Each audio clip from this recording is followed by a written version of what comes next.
2026 World Cup host United States, Canada, and Mexico. Arguably, some people would say have the most pressure going into this World Cup, not only for being, you know, more of the imperial teams within CONCACAF, teams that have historically within the United States and Mexico done more at the World Cup throughout all most majority of CONCACAF teams, but also these three teams, Julian, are the host country. Like I said, Mexico in Group A, Canada in Group B, and the United States in Group D. The pressure's on. Dude, I don't know about you, but I feel like if I was a genuine strong fan and even being a little bit of a semi US fan in a way, Mhm. I feel like the pressure cooker's on, dude. I'm talking about you're in the house, it's Christmas Eve, you're trying to cook up the turkey, man, and grandma forgot to take it out of the oven. And I'm talking about smoke's coming out of the oven. You got the police, fire department's going to be on their Mhm. way soon. It just seems like pressure is building on all three of these teams. And yeah, it's interesting because obviously we break it down and we look at, these three teams being the host nations. How are the fans going to show up? How are they going to show out? Now, I will say though, for each team, it's a different case, it's a different scenario. But the question I have for you, dude, is Yeah. out of these three teams, the host nation, which one do you feel will have the best backing and have the best boost from their fans in this World Cup? Oh man, I've gone back and forth on this like all day leading up to us recording today. You you have no idea. Like I've been thinking about okay, breaking down like okay, where are they playing? What are their groups looking like? All the drama that's going around the tickets fiasco and all this nonsense. And I've come to my Yeah. conclusion that I'm going with Canada. I think if you look at all the drama of the World Cup and the pricing and the people getting priced out and stuff, and look, I'm sure the game's going to be really expensive in Canada as well. But if we look at the group that Canada has, this is the first time also that this country has ever hosted a World Cup. I mean, we've already talked about in 2022 was the first time this country even made the World Cup in like 30 years. So I think there's a lot. This is a big moment for Canada. And I imagine if you're a Canadian, you're like, this is like sick. Like you're gonna do whatever you can to be a part of this moment. Because who knows the next time that Canada will be involved. We know most likely the US will sometime down the road. Who knows how long. But Canada, like they want to take advantage of this. And then if we also look at the opposing teams that they're going to face in their group, so they're going to play, I believe, 2 games in Vancouver, 1 game in Toronto against a Switzerland, a Qatar, and then I believe it is a group Path A winner, which is either going to be Italy, Wales, Bosnia, or Northern Ireland. Now, the Italy one might be the one game where it's going to be kind of tough for them to maybe win out on the fan part of it because those fans travel well. Also, there's going to be Italian Americans and Canadians from all over the country or the continent wanting to go watch them.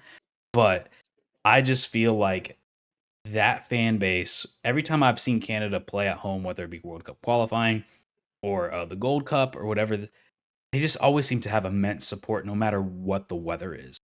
And on top of that, they're most likely going to have the home field advantage when it comes to the fan support. I just feel like they're going in there super motivated. They're rolling in hot.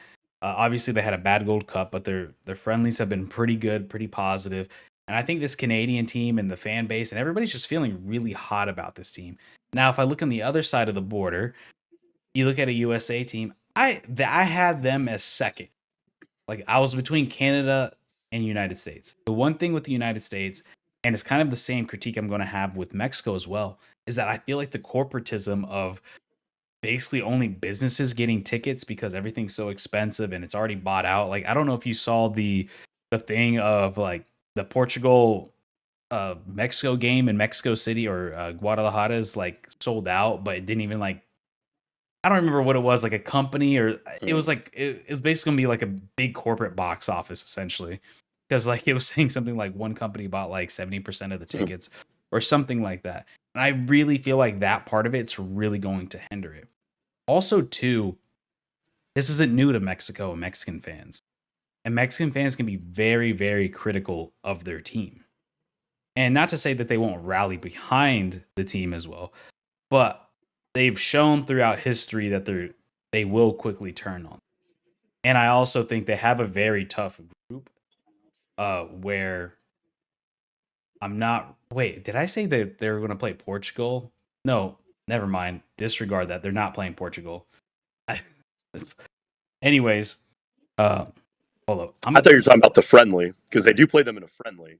Was it the friendly? Okay, disregard that. It was a friendly, but but my point still stands that I think regardless of whatever, we're going to kind of see that same aspect of it. Now, quite honestly, they should have the home field advantage with the most amount of fans because they're going to be playing South Korea, South Korea, South Africa, and then what was the group potential winner? It was probably going to be a Turkey. Was I wrong? No, Denmark, Denmark. Yeah, Denmark. It was that Group path. C or Path C. Yeah. So if we look at that, I mean, the South Koreans might show out. Like that's the one I really think most likely will show. But I don't know. I just feel like I'm just looking at that history of the Mexican fans, and I can't put that. I don't know. Like I feel like if things start going bad, they will turn on the team, and I've seen it multiple times. And Mexican fans in the comments might say otherwise, but I don't see it. And the same thing with the USA fans. Now, the one thing that kind of pushed me away from USA is that, man, I've watched a lot of USA games. I've watched a lot. I've never seen a game where I felt like that atmosphere just looked electric. I mean, there's been a couple, and I've been to a USA game. I actually seen USA versus Nigeria back in like I don't know 2013 or something like that. And I don't, I just, Wow. and I could be wrong, and it could change, and it might be a shift in the way that we view uh the soccer landscape in this country. But I just don't necessarily see it. I just feel like Canada just has so much excitement about everything that that's going to play a Mm. huge part into them potentially having success in this tournament. But I've gone on for too long. What do you think? Yeah, I want to hop in there. I agree and disagree with certain things. I'm going to rebuttal real quick the Yeah. Canada perspective just because I like that and I don't disagree. I think it will give them a boost.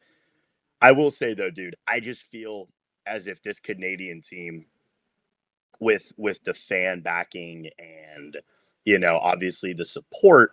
I know you had kind of mentioned obviously the United States doesn't have the most electric. Sometimes it feels like that with the Canadian crowd as well. I get that impression at certain times. Obviously, two of these games are going to be in Vancouver and the other is going to be in BMO Field.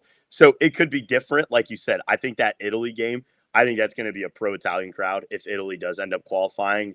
Even that Swiss game, that's going to be an interesting one. Now, obviously, Canada should try to aim to obviously, sell out all three games and be the predominant. They are the World Cup host. But obviously, you already know Toronto and like you said, the Little Manhattan, all these places around up in the Northeast are going to show up and show out in Toronto for that game if Italy does qualify. So I think that'll be interesting for sure. Um, but in the aspect of getting that boost, kind of going back to the original question, I do agree, dude. I think uh, Canada's going to get that morale boost. I think they're going to get that motivation. I think they're going to go from there. In regards to Mexico, I like what you said, and I'm going to completely agree, dude. I'm going to hit the hammer on the head again. The Mexican fan base, dude, they're the Philadelphia Eagles of our game. These guys will turn on you in a heartbeat, dude. They're the New York Yankees. These guys, the moment you're not performing well, the moment you're not doing something right for the team, or you're not scoring banger goals all over the world and doing your job, you're a fraud. You're a failure. You're not good enough. It's a fracaso. So I will say I agree with you completely, dude. I think these fans can turn on it very quickly. I will say it could be a morale boost, and it all depends. And that's why there's so much pressure, not only in the World Cup and in the group stage, but for Mexico specifically in that first game against South Africa. Vibes get hot, vibes get good. They're rolling in good, and then we see this in Gold Cups as well, dude. When the Mexican national team does well in their first one or two games in a Gold Cup or however it is, the vibes get hot. They spank Honduras, they beat Jamaica, whatever the case may be. And then they roll into the next phase and they're just moving and they're rolling along with it. So this is definitely a team that I think that first game is going to depend a lot on the vibes and what's going to be happening within the Mexican media, things like that. I think if they draw that game or lose, I think it's going to go, Oh yeah. dude. It's going to be panic mode. It's going to be. They're already going to be calling it a fracaso at that point. It's going to be a disaster of a World Cup. So I think that's where, like you said, the tide can really shift on their fans. Now with the United States, I could see the boost coming from a lot of these different players. I think it's a different team. It's a different culture change. Obviously, looking at past World Cup teams, when you look at that 2010, the fans traveled well over to South Africa. Even in 2022, looking at Qatar, US fans traveled quite well. If I'm not wrong, they were like one of the top 3 or 4 fan bases there, behind like an Argentina, Brazil, and England and teams like that. So this is a team, they're the home team. It's going to be a sold out crowds. It's going to be predominantly, even though the Aussies, even though the Turks might travel well, things like that, it's still going to be a Yeah. predominant U.S. fan base. I will say, I don't think as the Mexican media, they will turn so quickly on them. I think they will be getting critiqued, but I think this is a team that the U.S. always kind of likes to have kind of this underdog mentality. And I will say it kind of helps them out. You look at old teams like, that 2009 Confederation Cup run when they beat Spain, and a Josie Altidore and a Donovan and a Dempsey and guys like that. These guys have a chip on their shoulder. They go into there and they kind of play like that. We're looking at this new U.S. team. Obviously, the big name that stands out like an old school U.S. player is Diego Luna. He's a dude. He's out there, chip on his shoulder every single game. I mean, the dude's a beast. The dude's an absolute dog on the field. So it really seems like I will say the slam dunk answer, I think, would be most people would say Mexico because it's going to be really, really sold out crowds, It's heavily favored in so their fan fickle. base, And that's the thing, because I would think that's the slam dunk answer, but it genuinely seems like I feel split with the US and Canada because, like you said, the fan bases can turn and the fan bases can critique, but it's not going to be to that Mexico level. But I also will say, dude, I think the United States, and I'm going to be honest, now that I'm kind of hearing you talk a little bit about it and hearing myself, I think I'm going to lean towards Canada because also with the United States, I think the US has way more pressure, dude. Going into this, the pressure is so Yeah. high. Everybody's talking about it's a quarterfinal or bust, And they're the So I think going into true this, Canada, host as well. yeah, Like they're gonna have yeah, they by far yeah, have the most amount of games. Like if Canada is to make it out of their group, I don't even know if Canada has knockout round games, and then Mexico only has like 2 or 3. A large majority of these games are going to be yeah, played in the United States, and I also want to go back where I'm like, I'm not trying to say that Canada is some sort of like England fan base or something like that. Like obviously it's very similar to the United yeah, States, and where it's not like the most in-depth, crazy, fanatical fan base. This is a fan base that is still getting new and maturing into the sport. But I also think there's just going to be a ton of excitement, which is going to help elevate those atmospheres a lot more because I, I'm like, I would imagine if you're Canadian, you're like, whoa, this is insane. Like, this is just crazy to think. Like, even, I mean, we talk about it all the time when we talk about CONCACAF. Like, Canada 8 years ago was nobody. Like, or 10 years ago was like an afterthought. Like, maybe they were a third tier team, but we didn't really think much more other than that. So, that I yeah, really think just based off that part, and I think no matter what, like you said, like we've iterated before, where this Mexican fan base, and I love your point where it's like if they don't start off strong, it's going to be rough. Like they have to start off strong because if they struggle against South Africa or they lose that game or they draw, oh man, the vibes are low, like super low. And quite honestly, and this is a little bit of a sidebar, I'm going to guess that whoever gets third place in that group doesn't advance because only 8 out of the 12 third place teams make it. And that is such a competitive group. Whoever gets third, like, there's not going to be a lot of points to be made in this group. Quite honestly, there's going to be a lot of draws. So whoever gets third, most likely yeah. ain't making it. So there's going to be a ton of pressure and a ton of angst. And like you said, I feel like with Canada, they're just we're rolling free. Whatever happens, happens. We're vibing. Like I feel like they have like no, like you said, like almost Yeah. no pressure. And I could be wrong. I mean, I don't live in Canada. I Yeah. don't see Yeah. that media pressure, but it seems that way. It seems like it's kind of Right. like whatever happens, happens. I, I'll be real. The U.S. and Mexico, I think for the most part are pretty parallel. I think some narcissistic Mexican fans might say they need to make a final, and it's a bust, and maybe some US fans as well. But I think for the most part, they're quite parallel. And I see a Mexico US basis thinking the majority of the overall fan base is saying quarterfinal, quarterfinal.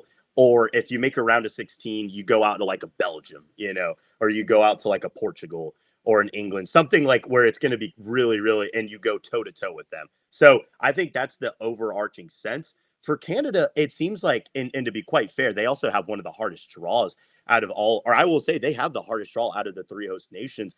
Dude, Canada's kind of just looking at this in the sense of we got to get out of the group, because obviously if they go into game one and they're playing Italy, I mean, dude, they could be starting off with 0 points. And then next thing you know, they're playing Qatar in that second game, which I will say, I think that's a good thing for the Italians, or not, excuse me, for the Canadians. That will help to be able to kind of get, you would expect the easiest game in the group against the Qatar, get the 3 points, and then go into that last game against Switzerland and, maybe try to get a draw or just try to put up a fight or whatever the case may be. But I think it's interesting because, like you said, dude, the Canadians seem to be a little bit more soaking in the moment when the US, like obviously US, Mexico, they're enjoying the moment. World Cup hosts, you're going to have people from all over the world come to your country and enjoy literally the most beautiful global event in the world. But it's also that pressure on the same side and the aspect of, hey, if we don't perform, if we don't do our job, it's a failure. It's horrible. It was atrocious. It was just a waste of money. It was an absolute waste of time, of development, of money, of any sort of attribute. The way this feels to me, Julian, is like, when you hype up a new movie, or a new TV show, and you're talking about like, man, oh man, like, dude, I'm hyped for Stranger Things season 5, dude. Let's go, let's do it. And then you show up and you start watching the show, and it's a whole brand new cast.